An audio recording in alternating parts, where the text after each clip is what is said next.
ساتھ دیا تھا اس کو ملائن کرتے ہوئے ان کو نکال کے ان کو باقاعدہ پھانسیاں دیں، یہاں تک کہ وہ لوگ ان میں سے ایک تو فوجیوں کو بھی پھانسیاں دیں جو کہ اس میں اندر مجیب الرحمان کے قتل میں انوالو تھے، اور مجیب الرحمان کا ایک مجسمہ بنا، اور ساتھ ہی ایک قانون پاس کیا کہ آئندہ کوئی مذہبی جماعت الیکشنز میں حصہ نہیں لے سکے گی۔ اس دوران ایک بڑا سناٹا تھا،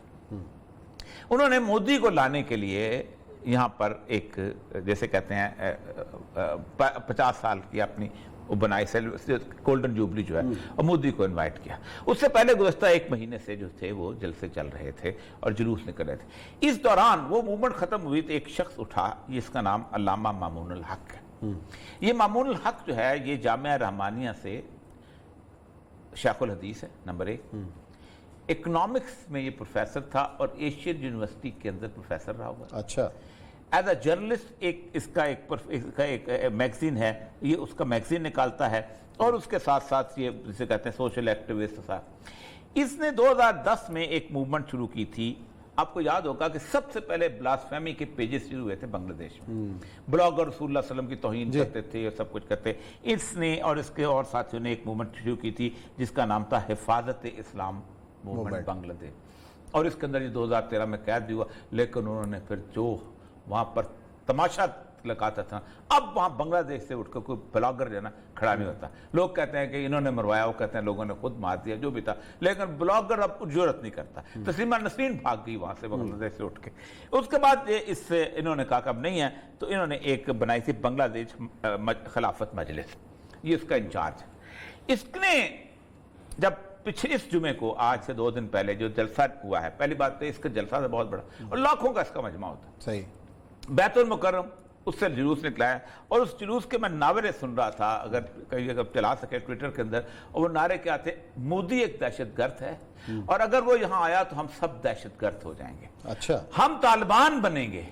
ہم اسامہ بن لادن بن جائیں گے، ہم یہاں پر ثابت کریں گے کہ یہ بنگال پورا افغانستان بن جائے گا انڈیا کے لیے۔ یعنی یہ نعرے جو ہیں یہ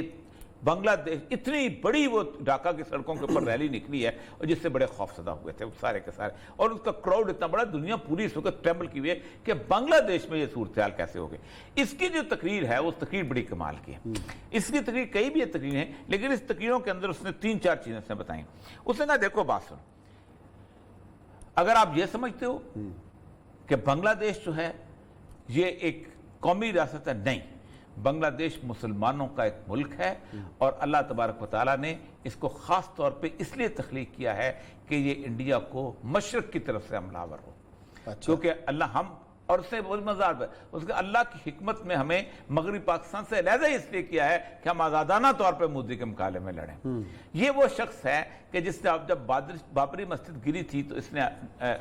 ڈھاکے میں بابری مسجد بنائی تھی کہ ہم یہاں مسجد بنائیں گے اس کے مقابلے، اور جب ہمیں وقت ملا ہم واپس اس کو بنائیں گے۔ پھر اس نے رسول اللہ صلی اللہ علیہ وسلم کی حدیثیں پڑھی غزوہ ہند کی، اسی لیے آپ نے دیکھا ہوگا اس میں آواز آتی ہے غزوۃ الہند، اور اس نے کہا ہم رسول اللہ صلی اللہ علیہ وسلم کے سپاہی ہیں، ہم غزوۃ الہند کے سپاہی ہیں، اور غزوۃ الہند جو ہے وہ پوری امت پر اس لیے فرض ہے کہ پوری امت کے رسول اللہ صلی اللہ علیہ وسلم نے آپ جو پیغمبر تھے انہوں نے باقاعدہ وعدہ لیا تھا اگر تم میں کو زندہ ہوا تو وہ اس میں شامل ہوا۔ اور اس نے پھر 4 بندوں کے ہیرو کی بات کی، اس میں ہم محمد بن قاسم بنیں گے،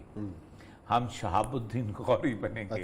ہم محمود غزنوی بنیں گے، اور ہم صلاح الدین ایوبی۔ یہ نعرے بنگلہ دیش کی سرزمین پہ لگنے کا مطلب یہ ہے کہ ساری انویسٹمنٹ، آخری فکرہ بریک مانگ۔ اصل جو چیز ہے میں سوال اس طرف آ رہا ہوں کہ یہ تو ہو گیا مامون صاحب کی جو ان کا کام ہے، اصل میں جو ریجنل کہانی چل رہی ہے علاقائی، اس میں مودی کا بنگلہ دیش آنا ایز اے چیف گیسٹ، اور جو علاقائی اتحاد ڈیولپ ہو رہے ہیں اس میں بنگلہ دیش کس طرف ٹلٹ نظر آ رہا ہے آپ کو؟ عوام کا جذبات ہم نے دیکھے ہیں، حسینہ واجد جو ہے، آج سے بہت پہلے میں نے آپ سے کہا تھا کہ ذرا سا بھی ٹلٹ اگر ہوا اس لابی کی طرف تو چائنا جو ہے وہ انٹروین کرے گا، جیسے اس نے میانمار میں کیا تھا۔ یہ آخری کوشش ہے انڈیا کی اور امریکن لابی کی کہ بنگلہ دیش کو واپس وہاں پر کھڑا کیا جائے، اور اس نے اندرا گاندھی نے 1971 میں 31 دسمبر 71 میں کہا تھا ہم نے 2 قومی نظریہ خلیج بنگال میں غرق کر دیا ہے۔ تو اس مامون حسین نے فکرہ بولا تھا تمہارے بڑوں نے غرق کیا تھا، ہم نے تلوار سمیت باہر نکال لیا ہے۔ باہر نکال لیا ہے، لیکن جو عوام کے جو مناظر ہم نے دیکھے ہیں احتجاج کے، وہ کہانی تو کچھ اور کہہ رہی ہے، اور بہت عجیب و غریب منظرنامہ بدل رہا ہے، بالکل بدل رہا ہے۔ چلیں ناظرین، یہاں لیتے ہیں بریک، اور بریک کے بعد آئیں گے اور پھر سب سے اہم ایشو جو پاکستان کو درپیش ہے، اسٹیٹ بینک کی خود مختاری، اس کے نقصانات کیا ہیں، اس پر کریں گے بات بریک کے بعد۔